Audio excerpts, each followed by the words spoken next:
Eu comecei a fazer a autohemoterapia, a aplicar, ainda quando estudante de medicina, em 1943, quando eu entrei para a Faculdade de Medicina. Eu entrei para a Faculdade Nacional de Medicina, que era na Praia Vermelha. E meu pai era professor dessa mesma faculdade. E ele era também chefe da enfermaria da Santa Casa, e era cirurgião geral. E ele me mandava, primeiro me ensinou como tirar sangue e aplicar no músculo, e ele me mandava para casa de todo paciente que ele operava. Eu tinha que ir na véspera da internação na Casa de Saúde de São José, onde ele operava, aplicar no paciente 10 ml de sangue, e depois, 5 dias depois, ele não esperava cair a taxa zero, não. Ele, 5 dias depois, eu fazia a mesma aplicação no paciente ainda internado, porque naquele tempo as internações duravam em média uma semana. O que eu não sei é como é que ele tinha coragem de operar eu auxiliando, porque eu só sabia era segurar os instrumentos e mais nada. Eu acho que ele operava era sozinho, porque o que eu sabia era apenas segurar os instrumentos, mais nada.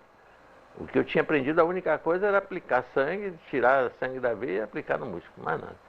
E nunca houve problema nenhum. E ele teve com isso uma das taxas menores que eu já vi até hoje de infecção hospitalar. Porque ele fazia isso porque o trabalho do professor Gerson Teixeira, que foi feito especificamente para evitar infecções pós-operatórias, e que resultou num prêmio de cirurgia, do maior prêmio de trabalho publicado em 1940, e foi traduzido em 2 línguas, para o francês e para o inglês, esse trabalho, foi um sucesso enorme. O trabalho de Gerson Teixeira. Meu pai usava essa técnica porque ele tinha lido o trabalho de Gerson Teixeira. Ele tinha 150 cirurgias, operações diferentes, as mais variadas, comparadas com outras 150 idênticas, em que numa teve 0% de infecções pós-operatórias, quando aplicado o sangue. E na outra, em que ele não aplicava, a título de contraprova, ele não aplicava o sangue. As mesmas cirurgias, as mesmas operações, ele teve 20% de infecções.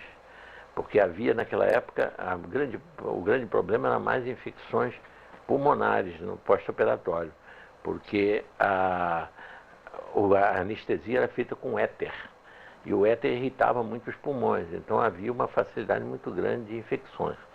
Daí, como eu aprendi isso com ele, depois eu me limitei a usar durante muitos anos a autohemoterapia exclusivamente para evitar, para tratar de infecções, acne juvenil, que é uma infecção de estafilococcus, né? E também infecções evitar infecções de pacientes, que nesse tempo eu era também cirurgião. Então eu também usava o mesmo método. A finalidade era basicamente combater bactérias. Só a partir de 1976 é que eu passei a usar uma amplitude muito maior, graças a um médico, Dr. Floramante Garofalo, um ginecologista, que era assistente do diretor do Hospital Cardoso Fontes, em Jacarepaguá, e que era a pessoa que mais conhecia equipamento hospitalar do Brasil. Então ele já estava aposentado, tinha 71 anos, e ele foi chamado pelo Dr. Amaury de Carvalho, que era o diretor do hospital, para equipar o hospital, porque o hospital tinha sido um sanatório de tuberculose e foi transformado num hospital geral. Então precisavam as clínicas todas serem equipadas. E ele foi ser assistente do diretor. E eu era também assistente do diretor. Um dia, o professor Garofalo, o doutor Garofalo, ele, vamos dizer professor mesmo, porque ele merecia ser chamado de professor. Ele chega se queixando de uma dor, uma dormência que ele estava sentindo na perna, quando caminhava, fazia uma caminhada de 100, 200 metros, tinha que sentar na rua, no meio fio, porque não conseguia mais andar. E eu então disse para ele, olha, Garófalo, você tem que ser examinado por um angiologista, e nós temos um excelente aqui, chama-se Dr. Antônio Vieira de Mello, um excelente angiologista. É até primo irmão daquele Sérgio Vieira de Mello, que morreu lá no Iraque. Então, ele vai ter que examinar essa perna. Ele examinou, primeiro com o aparelho, e disse, há uma obstrução na sua coxa direita, na parte média da coxa direita. Aí o Garófalo disse assim, bom, mas de que tamanho é? Bom, só fazendo uma arteriografia. Aí fomos para o raio-x, fez a arteriografia, ele tinha 10 centímetros de artéria entupida. Aí então, o doutor Garófalo, foi dito a ele, pelo angiologista Antônio Vieira de Mello, olha, só há uma solução, fazer uma prótese, tirar essa veia, essa artéria, esses 10 centímetros, e substituir por uma prótese de material plástico, né? Chama Dralon, uma coisa. Ele aí diz, o Garófalo rindo, disse, não, a mim você não vai fazer isso não, porque eu não quero virar um homem biônico. Hoje é essa artéria da coxa, amanhã vai ser do braço ou da outra perna, então eu vou fazendo prótese. Não, quem vai me curar é a autohemoterapia.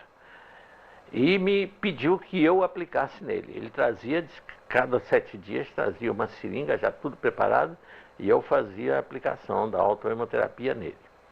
No fim de 4 meses, ele me disse, olha, não sinto mais nada, estou bom. Eu digo, mas o doutor Antônio Vieira de Mello é que tem que dizer, te dar alta, né? Dizer se você está bom ou não. E fomos ao doutor Antônio Vieira de Mello. E ele disse, eu não acredito nisso, é impossível.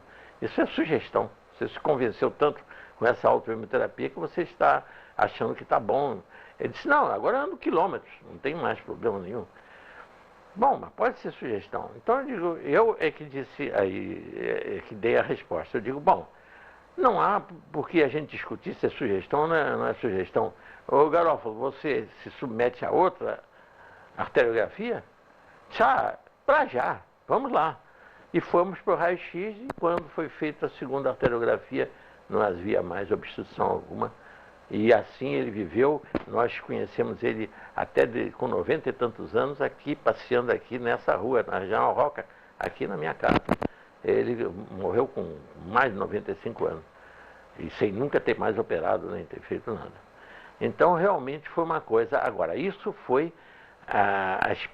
daí que começou em 76, entre os meses de maio e setembro de 76, que eu fiz essas aplicações no Dr. Floramar de Garófalo, e curou.